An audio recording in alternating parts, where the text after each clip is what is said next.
بسم اللہ الرحمن الرحیم۔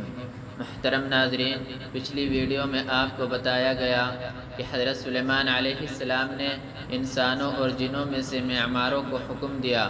انہوں نے اس ملکہ کے لیے شیشے کا ایک بڑا محل تعمیر کر دیا اور اس کے نیچے پانی جاری کر دیا۔ جو اس معاملے کی حقیقت کو نہیں جانتا وہ خیال کرے گا کہ یہ پانی ہے، لیکن شیشہ چلنے والے اور پانی کے درمیان حائل ہے۔ یہ ایک پختہ بات ہے کہ ملکہ کو اس کے پانی ہونے کا وہم ہوگا تو وہ اپنی پنڈلیوں سے کپڑا سرکائے گی۔ اس مقام پر غلطی واضح ہو جائے گی۔ اس سے اس کی کوتاہ نظری اور مظاہر سے دھوکہ کھا جانے کی عادت کا پتہ چل جائے گا۔ وہ اور اس کی قوم سورج کو سجدہ کرتے تھے، اس لیے کہ یہ روشنی اور زندگی کا سب سے بڑا مظہر ہے جو کہ اللہ کی آیات میں سے ہے۔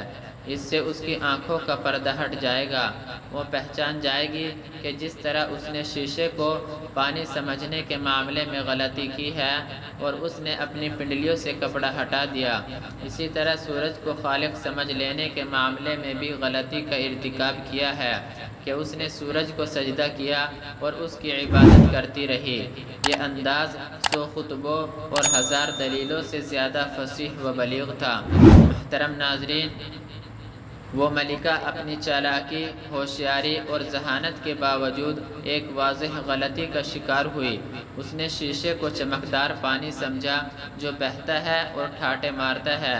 اس نے اپنی پنڈلی سے کپڑا ہٹا دیا اور اس نے ارادہ کیا کہ وہ اس پانی میں داخل ہو۔